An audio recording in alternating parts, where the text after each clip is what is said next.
بسم اللہ الرحمن الرحیم الحمد للہ رب العالمین والصلاة والسلام علی اشرف الانبیاء والمرسلین نبینا محمد وعلی آلہ وصحبہ اجمعین اما بعد اعوذ باللہ من الشیطان الرجیم وننزل من القرآن ما هو شفاء ورحمة للمؤمنین۔ محترم حضرات، اللہ رب العالمین کے فضل و کرم اور اس کی توفیق سے ہمیں صلاۃ عشاء اور اس کے بعد صلاۃ تراویح کی توفیق اللہ رب العالمین کے فضل و کرم سے نصیب ہوئی۔ اللہ رب العالمین ہماری ان عبادات کو، ہمارے قیام و صیام کو قبول فرمائے اور اس پر بہترین بدلہ عطا فرمائے، آمین۔ بزرگوں اور بھائیوں اور خواتین اسلام، رمضان کے مہینے میں ہمارے ایمان کے اندر الحمدللہ تازگی اور پختگی آ جاتی ہے اور نیکی اور بھلائی کے کاموں میں سبقت کا جذبہ بہت بڑھ جاتا ہے، اور ہر مسلمان کی یہ خواہش ہوتی ہے کہ وہ زیادہ سے زیادہ نیکی کے کام کرے، مختلف کام۔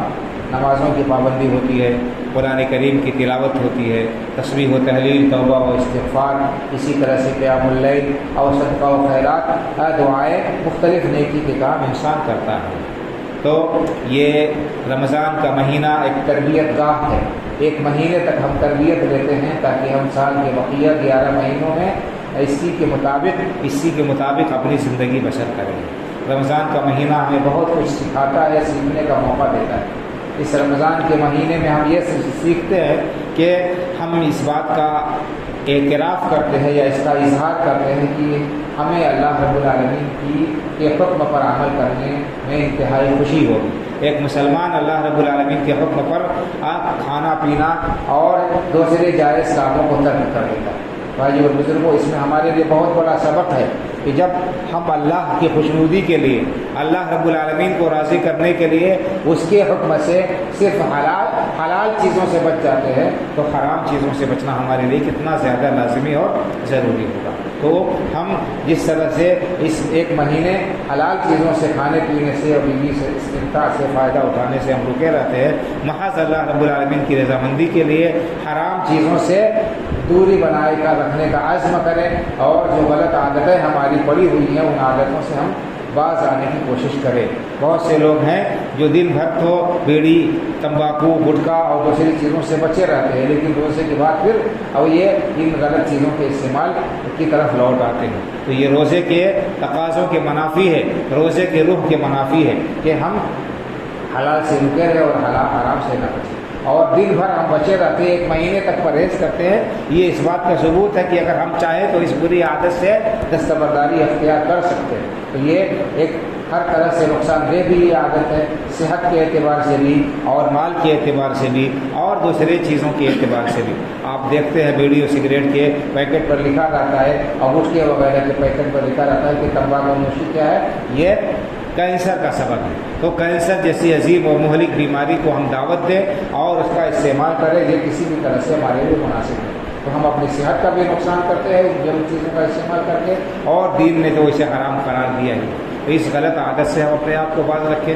دوسری بات یہ ہے کہ ہم جس طرح سے اس رمضان کے مہینے میں اپنے تمام کاموں کو چھوڑ کر فرض نمازوں کے لیے مسجد میں حاضر ہوتے ہیں اور اس کا اہتمام کرتے ہیں، ہماری مائیں اور بہنیں بھی نمازوں کا اہتمام کرتی ہیں اپنے گھروں میں، اگر ہر وقت نہ آ سکے وہ مسجد میں، تو انہیں اس تربیت سے نصیحت حاصل کرنی چاہیے، اور سال کے بقیہ دنوں میں بھی اسی طرح وقت کے ساتھ، وقت پر جماعت کے ساتھ یا بغیر جماعت کے خواتین اپنے گھروں میں جو ہے وہ نماز پڑھنے کا اہتمام کریں، اپنے بچوں کو بھی تعلیم دیں۔ اسی طرح سے ہم اس ایک مہینے قرآن کریم سے اپنے تعلق کو استوار اور مضبوط کرتے ہیں اور قرآن سنتے ہیں اور پڑھتے بھی ہیں۔ تو بھائی اور بزرگوں، یہ ہمارے لیے ایک نقطۂ آغاز ہونا چاہیے کہ ہم اس قرآن کو اسی طرح سے پڑھیں گے۔ میں برابر کہتا ہوں اپنے خطبوں میں، دروس میں، کہ ہم اپنی دنیا کے لیے 24 گھنٹے میں محنت کرتے ہیں، گھنٹوں محنت کرتے ہیں اور تھکتے نہیں ہیں۔ کیوں؟ اس لیے کہ ہمیں اپنی اس دنیا کو، اس زندگی کو آرام دہ اور خوشگوار بنانا ہے، اپنی ضروریات کی تکمیل، اپنے بچوں کے اور روشن مستقبل کے لیے ہم محنت کرتے ہیں۔ لیکن ہمیں یہ معلوم ہے کہ یہ دنیا کی زندگی چند روزہ ہے، عارضی اور فانی ہے۔ یہاں پر ہماری ہر خواہش پوری نہیں ہو سکتی ہے، اور اگر ہر خواہش پوری بھی ہو جائے تو بھی اسے چھوڑ کر جانا ہے۔ ہمیں سب کچھ انسان کو مل جائے پھر بھی اسے چھوڑ کر جانا ہے۔ تو اس فانی دنیا کو بنانے کے لیے ہم اتنی محنت اتنی کوشش کرتے ہیں، تو جو باقی زندگی دنیا ہے، ہمیشہ رہنے والی جو زندگی ہے، اس کے لیے ہم کتنی محنت کرتے ہیں، سوچنے کی ضرورت ہے۔ کچھ پرسنٹیج ہم بڑھائیں۔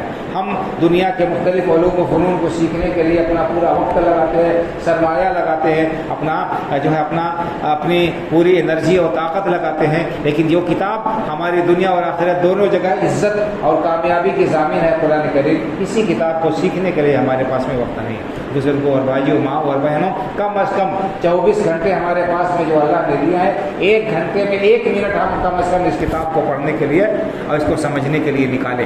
1 منٹ اگر ہم اپنے ہر گھنٹے میں سے نکالتے ہیں، ہر روز 24 منٹ 25 منٹ ہم اس قرآن کو سیکھنے کے لیے لگاتے ہیں، تو بہت کچھ سال بھر میں ہم سیکھ سکتے ہیں۔ ہم ایک آیت کم از کم آدھے گھنٹے میں سیکھ سکتے ہیں، چھوٹی چھوٹی صورتیں سیکھ سکتے ہیں۔ میں یہ نہیں کہتا کہ ہر آدمی مفسر ہو جائے گا، ہر آدمی حافظ اور قاری ہو جائے گا، لیکن جتنا ضروری ہے ہمارے لیے، جس کے بغیر چارہ نہیں ہے، نمازوں میں جتنا پڑھنا ہمارے لیے ضروری ہے، اور اسی طرح صبح و شام کے اذکار، ان کو تو ہم یاد کر ہی سکتے ہیں۔ تو ہم یہ عزم کریں کہ ہر روز اپنے اوقات میں سے ہر گھنٹے میں سے 1 گھنٹہ کم از کم قرآن سیکھنے کے لیے نکالیں گے۔ چھوٹی چھوٹی صورتیں ہم سیکھ لیں، دھیرے دھیرے سال بھر میں کم از کم 1 پارہ ہمارا ہو جائے گا۔ اسی طرح سے اور بھی دوسری دعائیں ہم سیکھیں۔ ہم جب شوق رکھیں گے، دلچسپی رکھیں گے، تب ہمیں یقیناً اللہ رب العالمین کی طرف سے ہماری مدد ہوگی، اللہ رب العالمین راستے نکالیں گے۔ ہمارے اندر عزم صادق ہونا چاہیے، صحیح نیت ہونی چاہیے، اور صحیح جذبہ ہونا چاہیے۔ آپ کے پاس اللہ رب العالمین کی بہت بڑی نعمت ہے اس مسجد کی شکل میں۔ اس مسجد کا آپ بھرپور اس سے فائدہ اٹھائیے۔ یہاں پر دروس میں حاضر ہوئیے، جمعہ کے خطبے میں، اس کے علاوہ اور بھی تعلیم بالغان کا اہتمام ہونا چاہیے۔ بھائی اور بزرگوں، یہ مساجد یہ ہمارے ایمان کے حرارت کو بڑھانے کے لیے بہت بڑا مرکز ہے۔ آپ دیکھیں گے کہ اسلام کی نشر و اشاعت، دین کی اور عقیدے کی نشر و اشاعت، علم کی نشر و اشاعت انہی مساجد سے ہوئی۔ سب سے پہلی مسجد اس روئے زمین پر خانہ کعبہ ہے۔ وہ خانہ کعبہ جسے ہم اور آپ فوٹو میں دیکھتے ہیں، اور حج کرنے کے لیے جو جاتے ہیں وہ لوگ دیکھتے ہیں کتنا بڑا ہے۔ وہی خانہ کعبہ بنایا حضرت ابراہیم علیہ السلام نے، وہیں سے پوری دنیا میں توحید کا پیغام عام ہوا۔ اب جو ہے وہ اس کے اندر کشادگی ہو گئی ہے، اور اس کے اطراف میں عمارتیں بن گئی۔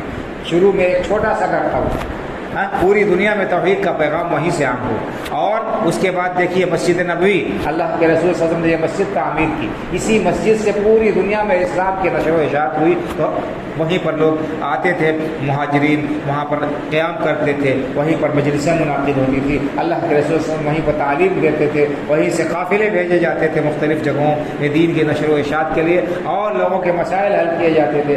خلفائے راشدین رضی اللہ عنہم کے زمانے میں وہی مسجد دار القضا تھی، وہی مسجد جو ہے بیت المال تھی۔ مختلف مقاصد کے لیے ہم مسجد کو استعمال کر سکتے ہیں۔ اور اس کے علاوہ دنیا کی بڑی بڑی جو یونیورسٹیاں ہیں آج جن کا نام ہے، وہ سب کے سب مسجد میں قائم تھی۔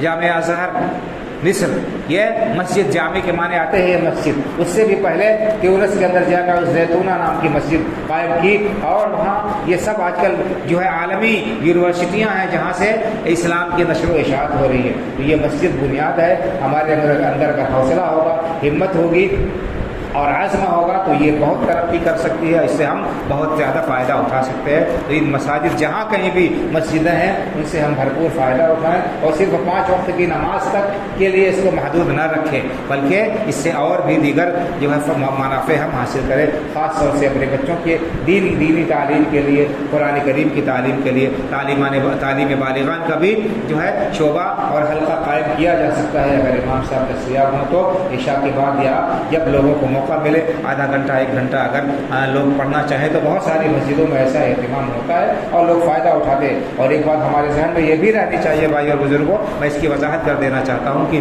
دین کا علم حاصل کرنے کے لیے، قرآن سیکھنے کے لیے عمر کی کوئی قید نہیں ہے۔ صحابہ کرام رضی اللہ تعالیٰ عنہم میں جو مسلمان ہوتے تھے سب بچے نہیں ہوتے تھے کہ وہ 1 KG اور نرسری اور اسکول میں جو ہے تعلیم حاصل کرے اور اس مرحلے سے آگے بڑھتے تھے. کوئی 50 سال کا، کوئی 60 سال کا، کوئی کم و بیش، کوئی جوان، کوئی بوڑھا مسلمان ہوتے تھے تو وہ سیکھتے تھے اور ان کے اندر جذبہ ہوتا تھا اور وہ جو ہے دین کے ضروری مسائل سیکھنے کے لیے جتن کرتے تھے. وقت نہیں ہے کہ میں تفصیل سے گفتگو کروں، بس اشاروں میں بتا رہا ہوں کہ ہمارے اندر حوصلہ ہونا چاہیے، جذبہ ہونا چاہیے، شوق ہونا چاہیے، رغبت ہونی چاہیے. اللہ رب العالمین نے جو ہے ہمارے لیے یہ موقع دیا ہے. اللہ رب العالمین سے میں دعا کرتا ہوں کہ اللہ تعالیٰ رمضان المبارک کے اندر کی گئی ہماری چھوٹی بڑی تمام عبادتوں کو شرف قبولیت سے نوازے اور آئندہ بھی نیکی اور بھلائی کے کاموں میں ایک دوسرے سے سب پکڑے جانے کی توفیق عطا فرمائے. اللہ تعالیٰ ہمارے اندر دین کو سیکھنے اور اسے سکھانے اور اس پر عمل کرنے کا جذبہ پیدا فرمائے. اللہ تعالیٰ ہمارے حالات کو درست کر دے. اللہ تعالیٰ دنیا میں بھی ہم پر اپنا رحم و کرم فرما اور آخرت میں بھی اللہ رب العالمین اپنے نیک اور سارے بندوں میں شامل فرما. ہم سب کا ٹھکانہ جنت الفردوس میں بنا. آمین. وآخر دعوانا الحمد للہ رب العالمین وصلی اللہ علی نبینا محمد وعلی آلہ وصحبہ اجمعین. والسلام علیکم ورحمۃ اللہ وبرکاتہ. لوگ تعاون کرتے جاؤ.